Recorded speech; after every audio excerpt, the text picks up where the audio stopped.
Hi, I'm James Doyle, and this is a edition of Gaslight Today. What we're going to be talking about today is nepotism, because it seems like a really important thing in our society right now, and there are some real examples of why nepotism isn't great for everybody. Um, and it's easy to use the Trump family as an example to of nepotism and what it does to start breaking down the ethics of society. Whether it's innocuous or by design, it just happens. So, what is nepotism? Nepotism is it's a real easy definition. It's like favoritism, like in pointing someone to a job or giving them your worldly goods or what have you, based on kinship. So that's easy enough, right? Now, what we're going to go ahead and let me go a little bit deeper into the definitions. So now we have a more detailed description of where it came from and kind of where it led to. And if you're interested in the Borgia family, there's a mini series. I'm sure there's more than one. There's a pretty good one, and you can see it through Hulu or Netscape, Netflix, or one of those. You can look at the show called The Borgias, and it's a fascinating show. But it goes on. It just covers this kind of period where this one family dominated the whole thing by design. And so they actually had to change the rules so that it couldn't happen anymore. Now, today it's used to cover a broader scope. It covers things like just if a company, if like say a person gave their friend or a person they went to high school with or one of their kids or it extends further than just the nephew, which was the literal meaning of it in the back in the days of yore or lore. Now, so we've learned what we learned from the Middle Ages and into the 17th century was that this wasn't a great thing. But who hasn't done that is the Trump family.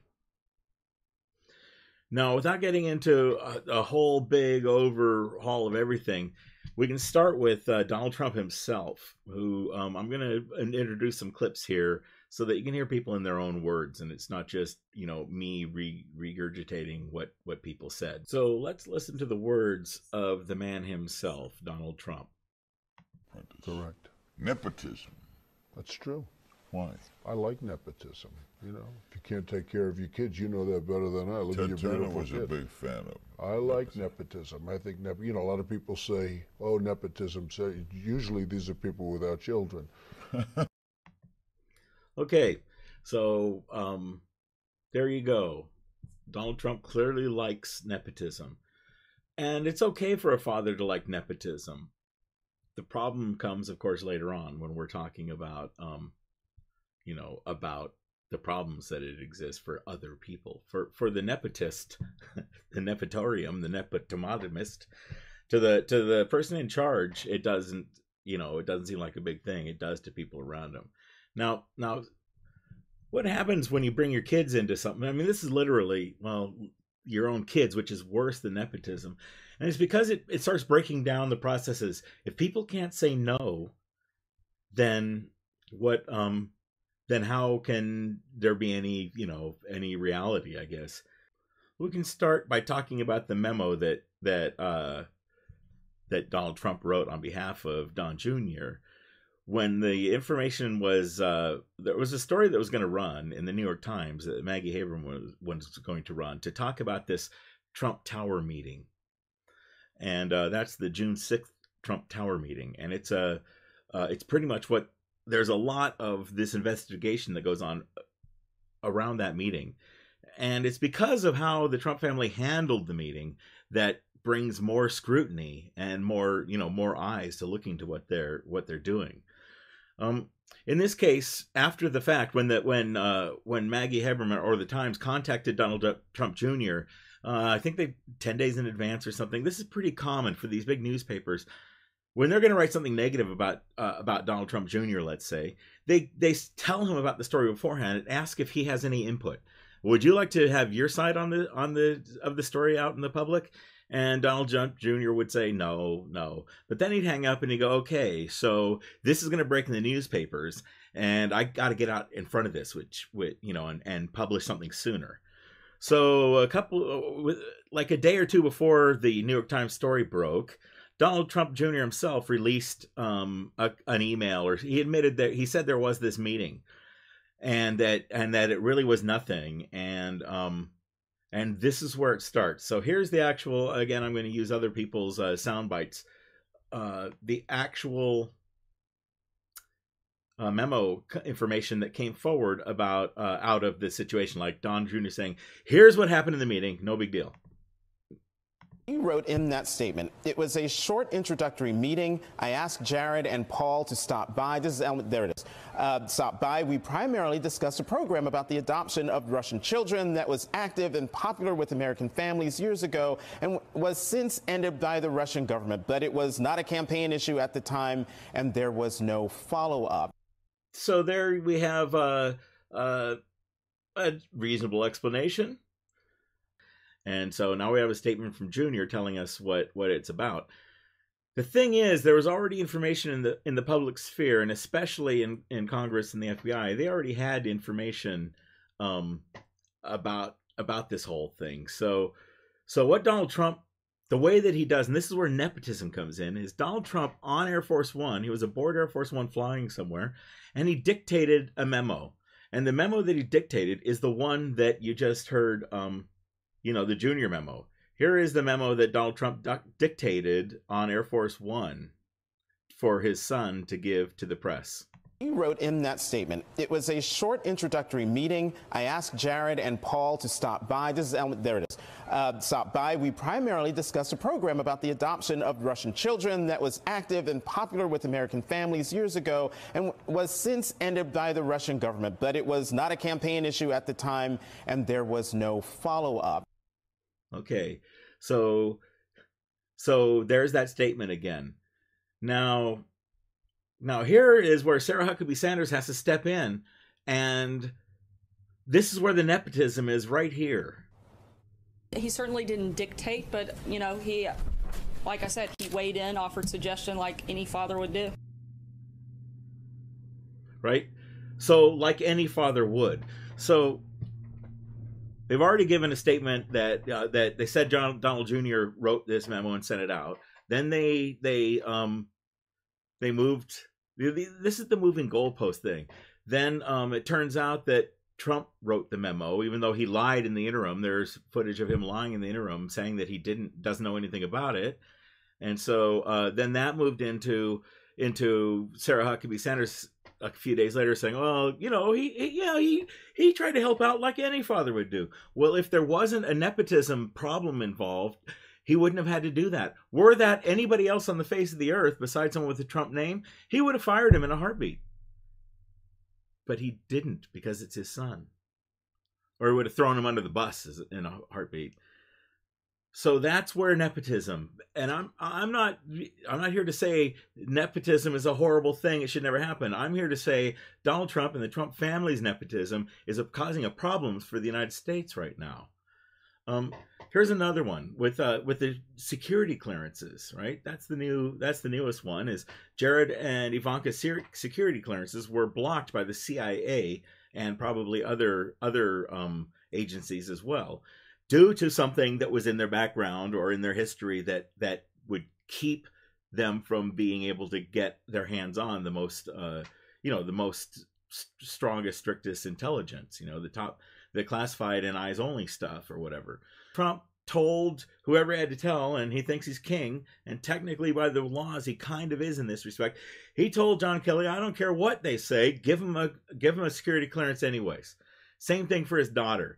Now, for a long time, Trump said that he didn't do that. They said that it just went through the normal process. They weren't involved with it. They don't know. They just kind of waited. The Trump didn't write the memo. He doesn't know if he wrote the memo. Here's where he says he did write the memo. A letter that, quote, the president dictated a short but accurate response to the New York Times article on behalf of his son, Donald Trump Jr. Right? So So he didn't write the memo. His son wrote the memo. He wrote the memo. He didn't write the memo like any father would. He didn't. This is the weird shifting story thing that they got going on. Now going on to the security clearance thing. Here are some denials on whether Donald Trump stepped in to overrule or intercede in the regular process. Okay, here he is in his own words. The last 2 weeks about your son-in-law's security clearance. Yeah. Did you tell General Kelly or anyone else in the White House to overrule security officials, the career? No, I don't think I have the authority to do that. I'm not sure I do, but I wouldn't do it. Jared's a good. I was never involved with his security. I know that he, just from reading, I know that there was issues back and forth about security for numerous people, actually. But I don't want to get involved in that stuff. That's pretty clear, isn't it? Here's Ivanka herself denying. The president had no involvement pertaining to my clearance or my husband's clearance. Zero. What were the problems early on? There weren't any, other than a backlog that exists of close to 1 million clearances. So no special treatment? No. Now, worse yet, she went on to say that the only reason that their security clearances were held up was because of the backlog. And you can see she gets that look on her face, that Trump look, when she knows she's about to spew something that is complete bullshit. And she goes, the backlog. There's 100,000 people who haven't got their security. So it's take the truth and blame it to something else that maybe there's some truth to it. We don't know if there's a backlog or not. There probably is.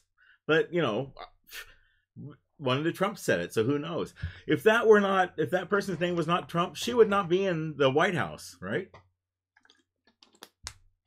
If that person's name was not Trump, she wouldn't be there, and someone would take care of the problem. And that's a problem set up by nepotism. Now, here's Rudy Giuliani talking about the same thing, and basically he just president can't keep his story straight. So ta-da. It's a complicated thing. The president was there. He was dealing with the letter. At first, it was all denied, and now you're saying he dictated. But I don't know that Jay would have to answer that, and I've talked to him about it. I think Jay was wrong. I mean, this is the reason you don't let the president testify. If our recollection keeps changing, or we're not even asked a question, and somebody makes an assumption. In my case, I made an assumption. So there we have the fumbling Rudy Giuliani, and after then it came out that that in fact that was all lies, and in fact the president had insisted that Jared Kushner and Ivanka Trump. It came out that the president had told him to, and then there was a leaked 2 memos, one from Don McGahn, that's a White House lawyer, and one from the Chief of Staff, General Kelly.